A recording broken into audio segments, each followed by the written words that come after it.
and you know, everybody goes in, tries Not the to make case things- when you have a Galio plus the equalizer to layer over the top from extraordinarily long range. So I do like what Afrika have put together, but whether Griffin are going to let them play their comp the way they want to is that was just straight up a botched trade for Sword. Not super good. But of course, leaning against Keen is just difficult as there is the equalizer and he's looking for it. Sword down to 100 health and Keen holding onto the flash. Spirit is going to hunt down this Jace. Oh no. Level 6 is, sorry, all-in is level 6. And Sword's going to flash before realizing that he's just dead. First blood. He does have equalizer as well, so he can eat through this minion wave and does so right here. I think that's a really good choice to make sure that the tempo advantage isn't going to be too high and give over the Rift Herald without too much worry. And survived a bit better, but at this point it will be the Infernal Drake as the big timing comes in. That's the headbutt pulverize as UCal nowhere to go. He's going to burn down as Mystic's going to pick up that kill. Now they're going to take all these turret plates. Jelly, with his unbreakable will, is going to demonstrate. Can Afrika actually move in and start the team fight that they're looking for? Not if the trouble bubble is going to land onto Keen, who takes so much of his health bar. Sword diving into the backline, but Spirit goes golden and flashes away. Prey Seeker doesn't find him as the heroic entrance isn't in the right position. Sword just going to go down to Mystic though, and it is going to be that 4 versus 4. And there's the Fate's call as well. Jelly does get a really nice headbutt pole as Viper is still burning down to the ignite, but that is a really good Justice Punch. It's all in. Will take down the Nautilus. Tarzan in a lot of trouble. The Ren stack should be pulled out. And there it goes. The double kill comes in for the Galio, and Afrika do manage to win the team fight, but they lose out. Cleared it all out. Well, Jelly moving on in. There's the flash headbutt pulve onto 3. Sword going to get burnt down by Keen as well as the harpoons are landing. Mystic does find a kill in the backline. He'll turn onto the Drake as Tarzan's trying to run for the hills. UCal doing the same thing, and as you guys know, he has no summoner spells and no chance to make it out of this one. There's the headbutt, delivers the kill. Fight potential of Afrika's comp. And the cow once again lies in wait. There's the Hex Flash. Does find UCal, who's not going to use the cleanse just yet. But there's the heroic entrance. Good night. Little Miss Zoe as Viper trying to kite this one out. Tarzan going to be going down though with Sword. Jumping onto Mystic, but he can't get through the lifesteal. As now Viper going to get cataclysmed. The winds of war will rage in relatively easily as Trouble Bubble will land, but Unbreakable Will is going to be available as there's the heroic entrance. The dive on top of Viper and he's dead. There is nothing that he can do about it. Tarzan is so squishy as well as Mystic does get the martial pose in, but UCal cannot find any of... Yeah, there we go. As now Jelly has been caught out of position. Mystic needs to run over here. There's the heroic entrance. Somehow the cow still lives, and he's going to live for long enough for the rest of the team to turn up. Really good counter engage there coming in from Spirit, and both of the tanky boys are dead on the side of Griffin. That will mean that kind of a okay. Questionable teleport. It's an odd one. It's buying space because now, of course, he does have the Infernal Soul. Does get himself in there, but 1,000 gold going over to the Zoe. The Infernal Drake up here as they're looking at Sword now.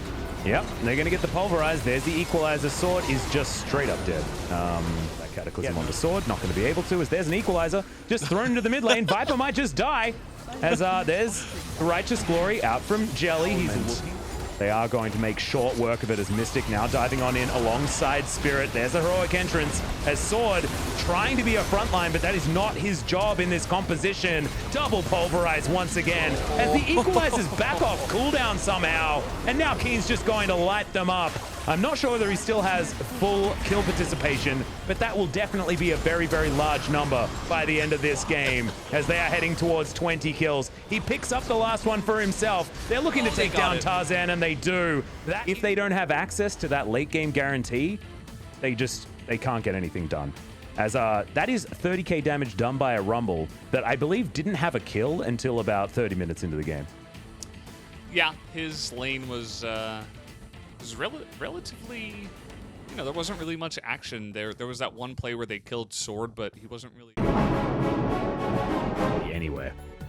And now that we tick towards so far this season, Untara, though, is 100% win rate so far on the champion. So surprising that we didn't see any substitutions, but we'll see what Griffin have up their sleeve as we move into game number. Going to move on out, but that's the flash from Sword. They know that Keen doesn't have his available and the harpoons landed. That is going to mean that Sword grabs. Tipped them off onto this as the smite was really close, to be honest. Yep, Piercing Darkness comes in. Dredgeline actually avoided there by a great devour from Jelly, but that might mean the end of his life, and it does. So Afrika do manage to pick up the Drake, but another kill goes to Griffin. Pressure at all.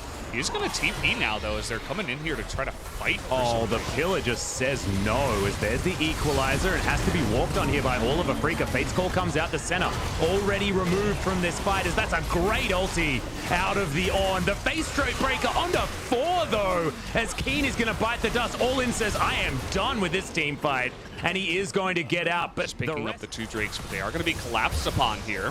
Yep, there's the knock-up onto Spirit. Keen will be able to jump over the wall, but they immediately get rid of Tarzan, and the Fate's Call is going to be utilized. Sword having to get out of there, and you can see that at this point, and what a better chance than to go after Sword. That's an equalizer. Tarzan looks for the knock-up, doesn't quite get it, as there's the Dawning Shadow. Tarzan goes into his ultimate. Should be a trade back of the kill, as there's the ulti out of the Ornn from downtown, in fact, is now Mystic looking to try and keep himself alive. Irove does the same thing, as there's the Killer Instinct. Jelly going to devour Mystic to really keep him no wave clear at all for Griffin, so they're just gonna actually move in and try to dive here. Yep, Facebreaker onto Jelly. He's going to eat the gray health, but rather early. He's still just wandering out of this one as Spirit looking to try and collapse in. Teleport comes down as Keen has just respawned. He's looking to try and collapse. And remember, Fate's Call is still... No, it's not available just yet. There's a good pillar. That's going to get the flash out from Irove, who buffers the Dredgeline very nice. Are available across the board. As Yukal, perfect flanking position as he does pick up Mystic. Devour is fantastic, though, and the exhaust is going to keep everyone alive. Horn comes in, big knockup, but only onto Sword. As the Drake is taken, Irove has no stopwatch. Fate's Call now for the re-engage, but unable to find Tarzan, despite that being a decent pillar of filth, and Yukal finds himself on the wrong side of his side. As Afrika, they do want to be able to take this one down, and Spirit, maybe a little bit hasty, is going to start it off already. Now Griffin going for the engage. It's onto All In, though. Not exactly a priority target, as Tarzan going to be taken down very, very low. Good equalizer this time, however, as Mystic gets himself the Dawning Shadow. All In is still alive somehow, guys. Oh, he got it. And now the Ocean Soul comes in, and Afrika should be able to just roll over the top of this Griffin roster. Flash has to be used to get Tarzan out of the way. Meanwhile, on the bottom side, Viper uses his Killer Instinct, gets over the wall. Flash from Jelly into the Death Chamber. But remember, they can come back up very, very quickly if they're able to auto-attack their opponents.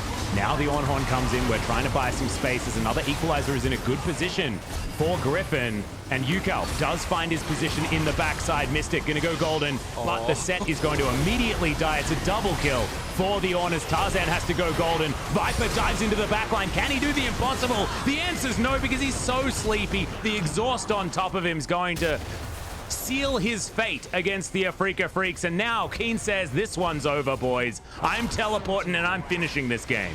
Yep, game absolutely was good that time, but that's what we call too little, too late. Was not able to do much, as they're even going to stick around to bully Sword a little bit more. Pick up that kill once again.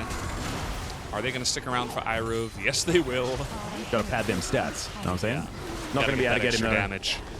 I feel you, brother.